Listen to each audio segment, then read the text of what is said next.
जाट भाइयों राम राम।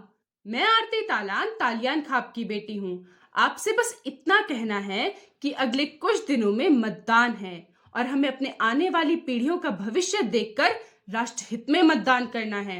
एक बात पहले ही स्पष्ट कर दूं कि ना तो मैं और ना ही मेरे परिवार का कोई व्यक्ति किसी राजनीतिक दल का सदस्य है, परंतु राष्ट्रहित के विषय पर अपनी राय रखना अपना कर्तव्य समझती हूँ।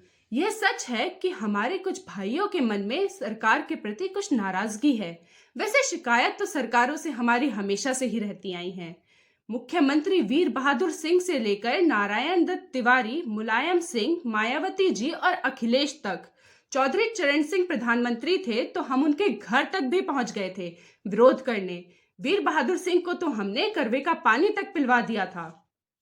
लेकिन वो नाराजगी इतनी बड़ी नहीं है कि हम मुख्तार अंसारी, अतीक अहमद, हाजी गल्ला जैसे गुंडों के नेता अखिलेश यादव को मुख्यमंत्री बनवा दें और उस आजम खान को जेल से बाहर निकलने में मददगार बन जाए, जिसकी मक्कारी के कारण मुजफ्फरनगर दंगा हुआ था, जिसके बाद हमारे बच्चे मुकदमों में उलझे रहे थे। हम भूले नहीं हैं जब 5 साल पहले शाम ढलते ही अंधेरा कायम हो जाता था। कभी शाम को बिजली नहीं आती थी, रात रात भर खेत में पड़े रहते थे पर 2 बीघा खेत नहीं भरता था। सुबह घर लौटने पर पता चलता था कि भैंस चोरी हो गई है। 2 दिन खेत नहीं गए तो ट्यूबवेल से मोटर चोरी हो जाती थी। खेतों में दिन दहाड़े बांधकर लूट लिया जाता था। रिश्तेदार भी दिन छिपने के बाद गांव में जाने से डरते थे। पिछले 5 साल में यह सब कुछ बदल गया है। किसान आंदोलन के नाम पर कुछ लोगों की नाराजगी है, यह बात ठीक है, कुछ चूक हुई है, परंतु कभी हमने सोचा है कि पश्चिमी उत्तर प्रदेश का एक भी किसान कृषि कानून से प्रभावित था क्या? बताओ। ठीक है, हम दिमाग का काम भी हाथ पैरों से लेते हैं, पर यह भी तो ठीक नहीं है कि उसे बिना यूज किए पूरा का पूरा पन्नी पैक ही भगवान जी को जाकर लौटा दें। अरे भाई, इतनी लड़ाई गन्ने के भाव पर लड़ी होती या बिजली के बिल पर लड़ी होती तो कितना फायदा हो गया होता। जरा सोचना एक बार। पता नहीं याद है या भूल गए, 1989 में चौधरी अजीत सिंह मुख्यमंत्री की शपथ लेने वाले थे। आधी रात में मुलायम सिंह के पहलवानों ने उनके 15 समर्थक विधायकों का अपहरण कर लिया था। 5 वोटों से चौधरी साहब हार गए और मुलायम सिंह मुख्यमंत्री बन गया। एक बार और बेमेल गठबंधन हुआ तो ये वो ही मुलायम है जिसने अनुराधा चौधरी के नाम पर चौधरी साहब का जीना हराम कर दिया था, बदनाम कर कर रख दिया था। थक हार कर वह सरकार से अलग हट गए और उन्हें कहना पड़ा कि जिस गाड़ी में सपा का झंडा उस गाड़ी में गुंडा। मेरे जाट भाइयों, आज हर गांव से जाट लीडरशिप उभर रही है। 21 जाट चुनावी मैदान में हैं, जबकि अखिलेश ने जयंत चौधरी का इलाज बांधने के लिए नाहिद हसन, मोहम्मद हमीद, हाजी यूनुस, गुलाम मोहम्मद, महबूब अली और कमाल अख्तर जैसों को हमारी छाती पर बैठाने की साजिश रच रखी है। अगर गलती से भी ये जीत गए तो पहले ही दिन समाजवादी गुंडा पार्टी में भाग जाएंगे।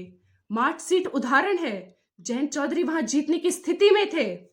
जानबूझकर संजय लाठर को उनके सामने उतार दिया है अखिलेश ने। बर्बाद करना चाहता है वो जयंत चौधरी को। याद रखना, सबसे बड़ा दुश्मन है वो जाटों का। जैसे पिछली बार मायावती की कैडर वोट लेकर चुनाव के तुरंत बाद लात मार दी थी उनको, ऐसे ही अगर कुछ विधायक जयंत के जीत भी गए तो उन्हें वह अपने साथ मिलाकर जयंत को लात मार देगा, मायावती की ही तरह। परंतु मात्र जयंत चौधरी विषय नहीं है हमारा। उनके लिए तो अमित शाह ने भी कह दिया है और लिख कर रख लो, चुनाव के बाद जीत हो या हार वह भाजपा में शामिल हो जाएंगे। यही उनके हित में है और यही लोग चाहते भी हैं। पर बात केवल उनकी नहीं है, बात हमारी बहन बेटियों की सुरक्षा की है। बड़ी मुश्किल से पिछले 5 साल में यह वातावरण बना है जब गुंडा तत्वों की संपत्ति पर बुलडोजर चला है और उनकी गुंडागर्दी पर लगाम लगी है। हम लोग वीर गोकुला, राजा राम जाट और महाराजा सूरजमल की संतान हैं, जो मुगलों से टक्कर लेते लेते मर तो गए परंतु विदेशी ताकतों से समझौता नहीं किया। बाबर और खिलजी की संतानों से हमारा डीएनए मैच नहीं करता। हम सब कुछ बर्दाश्त कर सकते हैं पर इनकी गुंडागर्दी नहीं। यह सही है कि हमारे समाज में आज के दिन 10-15% भाई हैं जो राजनीतिक कारणों से वर्तमान सरकार से नाराजगी दिखा रहे हैं, परंतु मतदान के दिन उनका हाथ भी अखिलेश और उसके अब्बा मुलायम की पार्टी को वोट करते समय कांप जाएगा, यह तय है। हमारे उन 10% भाइयों के घर की बहन बेटी और चाची ताई भी योगी जी को वोट दे रही हैं, इसमें कोई शक नहीं है। कहीं डंके की चोट पर तो कहीं परिवार के सदस्य को बिना बताए चुपचाप। आप भी अपना गुस्सा थूक दो भाइयों, वोट योगी को ही देना। और हाँ, अगले 5 साल खूब लड़ना सरकार से, वो तो हमारा काम है ना। राम राम।